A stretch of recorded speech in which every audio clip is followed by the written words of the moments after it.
In today's lecture, we will be talking about the ultra short pulse measurement systems. Last time I had just told you that electronic devices are not good enough to measure femtosecond range pulses or even picosecond range pulses. So, any electronics is actually useless in measuring these kind of pulses. And I told you that you can just about with a photodiode, you can just about detect the pulse and see it on an oscilloscope or any other device. But the thing is, you will never know the exact shape of the pulse, the full width half maximum of the pulse. The details of the pulse basically you will never know, okay, because in order to measure an event in time, you must use a shorter one. Okay, agree on that? But then to measure the shorter event, you must use an event that is shorter than that, and so on. Okay.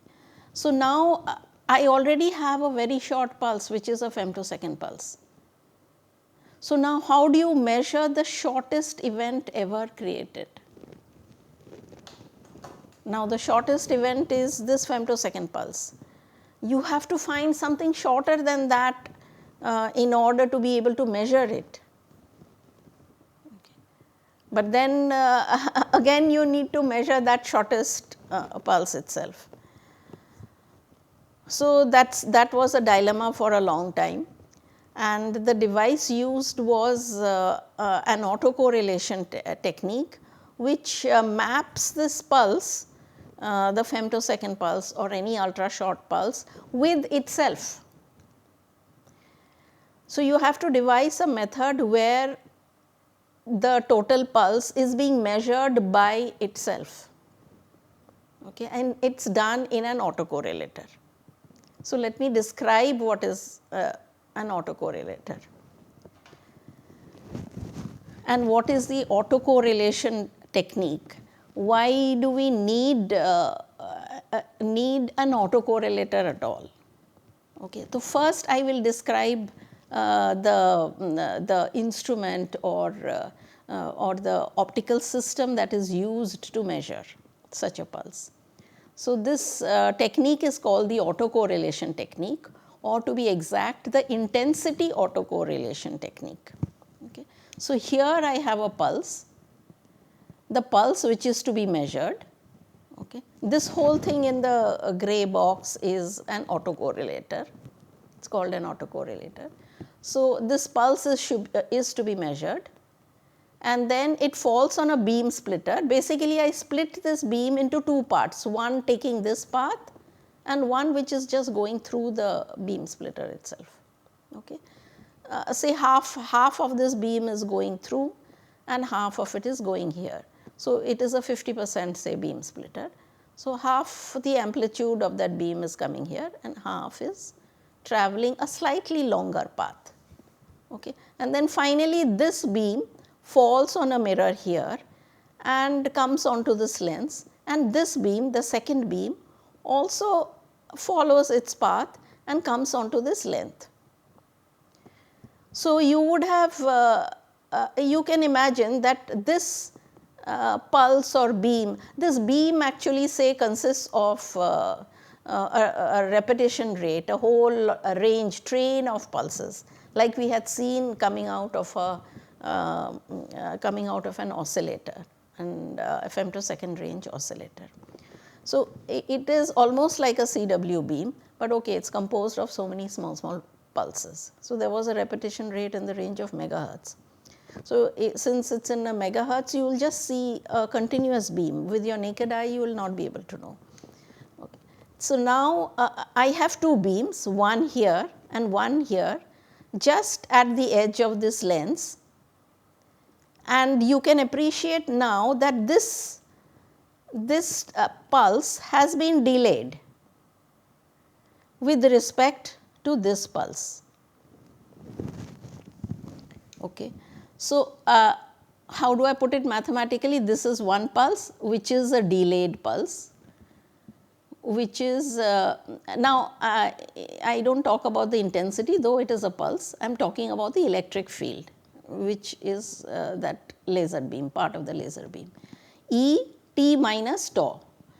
Tau is the delay, okay, and the other one is E t, whatever is your input pulse here, it is E t, while this second one gets delayed by a factor tau. And that delay is here given by these two mirrors. So, it is travelling an extra path. Okay. And then it comes to a lens, and then now you focus it onto a second harmonic generation crystal. Okay. And it will create a green, suppose this is an IR beam, 1.06 micrometer, then you will get a green beam which is coming out in the green region. You know that from a second harmonic generation crystal, frequency is doubled and you are getting in the green region. So, you get this second harmonic generated pulses, which is given by E signal T tau. It says T tau because t is the time and tau is the delay. So, obviously, it depends on the time of the original pulse, of course, plus you have got a second harmonic generation which is dependent also on this delay. Okay. So, then this pulse from this center, the second harmonic generated pulse, is seen by the detector. So, here your second harmonic generation, the nonlinear effect comes into use. Okay. Now, this second harmonic generation crystal I have shown here, just enlarged it. It is a thin crystal here. I have enlarged it here. So, here I have two beams. I have shown it in red because I had a near infrared beam in my mind, say 1.06. So, this is the beam of 1.06, this is the beam of 1.06. But depending on the intensity of the beam, you will get second harmonic generation. One will be because the second harmonic generation, the green beam, one will be because of this whole beam going here and the second harmonic also going there. Similarly, for this one also on its own, not when they are overlapping, on its own, they are going this side and they are creating a green beam. And you have one more in the center which comes out this way, and I am interested in this beam, this central part of the beam. Okay. Now, just give it a thought, when you are seeing a CW beam or this repetitive rate beam, this beam, and you are seeing it on the second harmonic crystal, you are seeing the spatial overlap here. Okay. What I can project here is the spatial overlap. So, they are overlapping spatially, but are they overlapping in time? Are they overlapping temporarily? And that is the most important part, they have to overlap temporarily, because after all we are trying to find out the shape of the pulse or basically some full width half maximum of the time pulse. Okay. ET, I start off with my ET, I want to know the pulse shape or even the pulse length in time. Okay. So, the overlap on the second harmonic generation crystal of these two beams should be spatially as well as in time. Spatially, it is very easy to see because you can see it with your bare eye. They are crossing over and you can see this beam, the green beam, the green colored beam which you can see with your naked eye. You do not need a detector also. But what you can do is, you can, if you just physically manipulate these two mirrors, you can increase the length of this path or decrease the length just by moving these two mirrors. which you can see it is simple in this kind of an optical setup. So, what you have to do with this mirror is adjust it in such a way that even in time these two overlap on this second harmonic generation crystal. Why do I want that overlap in time, and why do I need a second harmonic generation crystal? That's because I want these two beams. Always keep at the back of your mind that you are trying to measure the time of a very short event, of a very short pulse, for which you have no other way of measuring. Okay? So, you keep the time part in at the back of your mind. So, I want to overlap these two in time. When each pulse comes onto the crystal, depending on its intensity, it will create a green beam, a second harmonic, 2 omega. If this is omega, that will be 2 omega. Each of them will create that. But at the center, if they overlap in time, in space and in time is more important, then your intensity will be larger, obviously. And if your intensity is larger, then you have a larger amplitude second harmonic generated beam. You have a larger amplitude of 2 omega beam. Okay. So, when they overlap completely in space and in time, you will see a bright green spot,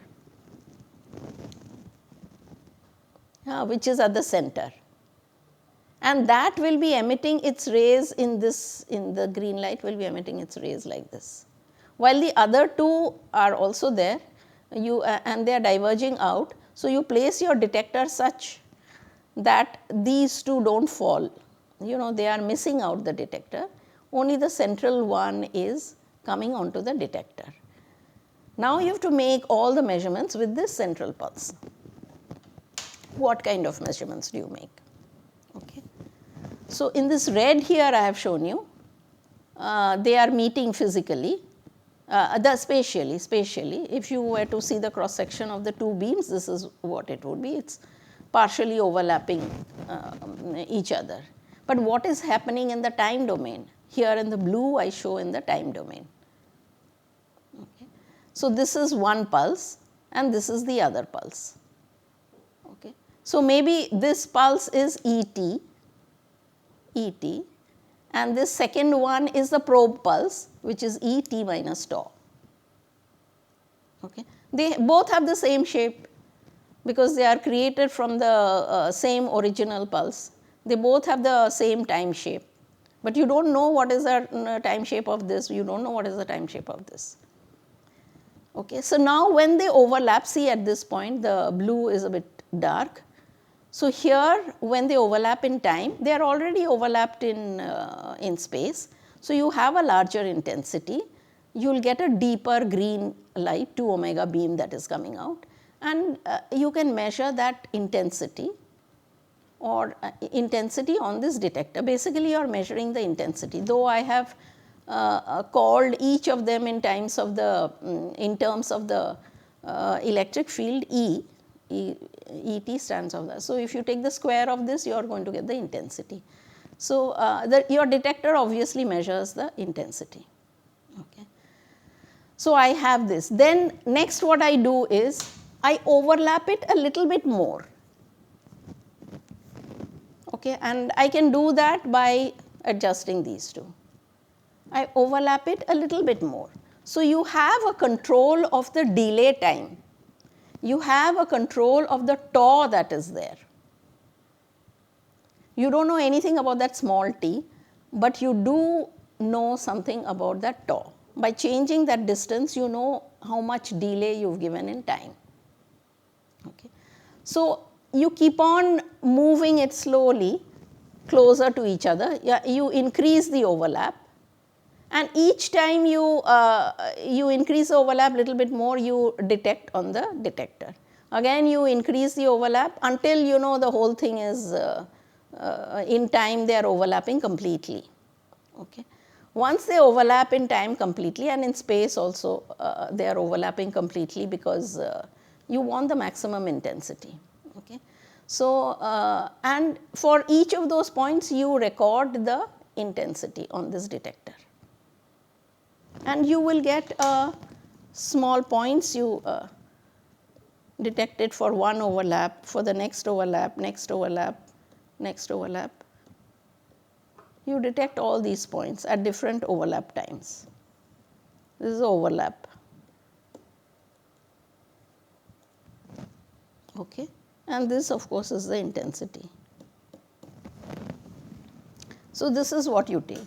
So, the central part is the maximum intensity where these two are overlapped completely, and then again when they start going apart, again the intensity goes down, intensity of your second harmonic generated beam. So, this is how the autocorrelator works. But now I have to still find out what is the length of the pulse, or what is the shape of the pulse. I have to still find out that. Now, how do I do that? For that, we have taken the autocorrelation. Autocorrelation yield measures some pulse length. Okay? It is a measure of the pulse length. I am still not committing or telling you whether the actual pulse shape is detected or not. Okay? It gives you a measure of the pulse length. How? Now, the second harmonic generated signal, which I got at the center, it is equal to Et minus tau, multiplication of these two pulse electric field. Okay? The fields are multiplied. Okay? This field is an intensity that is proportional to the product of the intensities of the two pulses. If you just see this, try to think back, you will know this is the formula for correlation of any function. It is a mathematical formula for correlation. So, the whole idea of keeping a second harmonic generated beam there is that once the second harmonic beam is generated, it gives you an idea of the correlation of the two pulses that are overlapping with each other. And I want to deduce the pulse length from this correlation. If they just cross each other and they do not overlap in time, there is no correlation, they just cross either. You know, two beams of light can just cross each other without creating anything, without disturbing either of them. That is a rule of optics which you know. But here I am interested in the correlation between these two pulses. So, this mathematically it is given as Et multiplied by Et minus tau. Okay, and the intensity obviously will be the square of this. Intensity is It into I t minus tau. Okay, and this is what you are measuring. You are measuring the intensity basically in that detector. The detector is too slow to resolve the second harmonic generation, so that the measurement is only the time integral. Okay. Now, if the detector were fast, we would be using that directly. We do not need to do anything. But then actually that detector is not fast enough. That is why we have to go through this sort of a rigmarole. So, the detector is too slow to resolve this I, second harmonic. So, the measurement is only a time integral. Okay, the amplitude, the actual amplitude of that intensity is an integral of this part. Okay. So, that you can understand. Okay. So, it is an integral of this. Now, what I can do is, all I have to do is put this intensity and put some value, or not value, you put a function in place of this It, put a function in place of this It minus tau, and you find the integral. Suppose I define the pulse as a Gaussian and solve the integral. Okay. So, I am defining that, I am defining this pulse this pulse which I have taken, which is the intensity pulse, it is actually an integral of that Gaussian. So, this looks somewhat like a Gaussian here. Okay. So, it is only a guess, I have just made a guess that it is a Gaussian, I can't say for sure. Okay. So, I have just made a guess that it is a Gaussian. If you put it in this and solve the integral, okay, you define a Gaussian pulse with sigma root of 2 pi e to the power 1 upon 2 sigma square. You know what a Gaussian pulse looks like. This sigma of course gives you some idea of the width of the pulse, from which you can derive the full width half maximum. And then IT is also a Gaussian. Okay. So, it is tau and this. Okay. IT is a Gaussian, IT minus tau is also a Gaussian. So, you have made a guess, just a guess that these two are Gaussian. Okay. Then the resultant pulse, that means you are multiplying both these, and you are taking the integral. So, you want the resultant pulse, which is A2 tau. Okay. The resultant pulse is given by this. You can work it out, just put it in this integral and work it out. It is some bit of an algebra, and it will be good if you do it, it gives you a better understanding of how we come to this result. Okay. I have taken a Gaussian pulse because most of the time you get a Gaussian shaped pulse, and it is easy to do this calculation. You could have even started with the sec h square pulse. That is also very easy to do, sec h square pulse, because remember from an oscillator you do get sec h square pulse shape, okay, for those repetitive pulses that are coming out. Okay. So, you put in all these things and you will come across a Gaussian beam like this. Okay. So, this is the Gaussian, and you just try to see this is 2 sigma root of 2 pi, all this is trying to give you some full width half maximum. From here you can deduce the full width half maximum. This is the full width half maximum of the convoluted Gaussian. Okay. And this convoluted Gaussian is root 2 times the full width half maximum of the input Gaussian. If you compare these two pulses, you can see that is how it is. Okay. So, that means I started off with a Gaussian pulse here in time, and even the convolution pulse, that is why I call it convoluted, they are correlated, they are autocorrelated pulse, that is also a Gaussian. Okay. But this width of this pulse is much larger than the width of this pulse. Okay. And that is what you have been able to estimate from this calculation. Okay. Here I have in this square I have just given you a reminder of the nonlinear optical effects like second harmonic generation.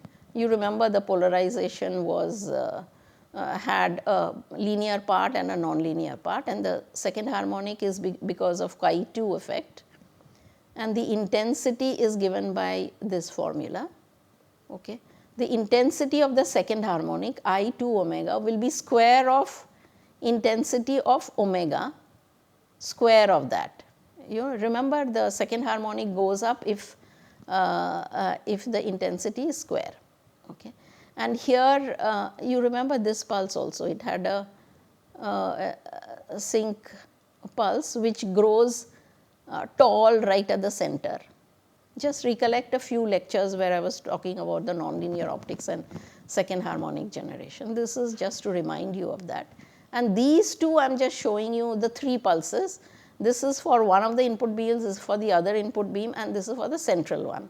The central one has a deeper intensity, a higher intensity, and this is the one, this one is the one I am talking about, which you are able to measure and deduce the input pulse from this pulse. Okay. So, here I am, and here I just show the overlap. Here there is no overlap, here there is a little bit of overlap, here there is quite a lot of overlap, but not completely. The intensity of the green light is also increasing, 2 omega light is increasing. Again, as it passes through, it goes apart and goes apart. So, obviously, from this you can make out there has to be a kind of a pulse of this kind, which is Gaussian. And sigma, of course, is this part, which gives you an idea of the full width half maximum, this sigma. Okay. So, I am measuring, this is the one which I have measured with my detector. And since the detector is too slow, it is giving you an integral of all these. There are so many pulses which are short pulses in that whole pulse stream which are coming through. Okay. So, this correlation, this autocorrelation is called intensity autocorrelation. So, what did I find out from this? What I found out was the full width half maximum of my input pulse, which is related to the full width half maximum of my measured pulse. And my measured pulse is given by this formula, okay, which is a multiplication of the two individual pulses that I am talking about. Okay. So, you would have judged here that this, though there are individual pulses in a pulse train,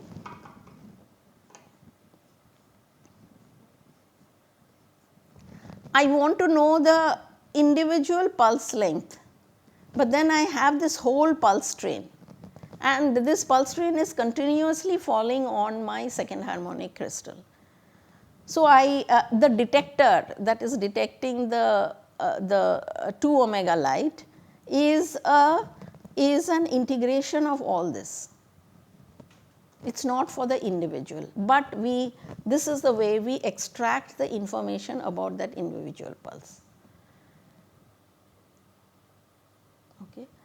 So, one problem in this is you need, instead of one pulse, suppose you just had one pulse, you would have had to repeatedly send these pulses and gather the data. Okay. If you had just one pulse, it won't do the job that you are looking for. So, you need a whole lot of pulses for this. So, now there are certain problems related to the measure by this autocorrelation technique. I will talk about those problems in my next lecture. Okay.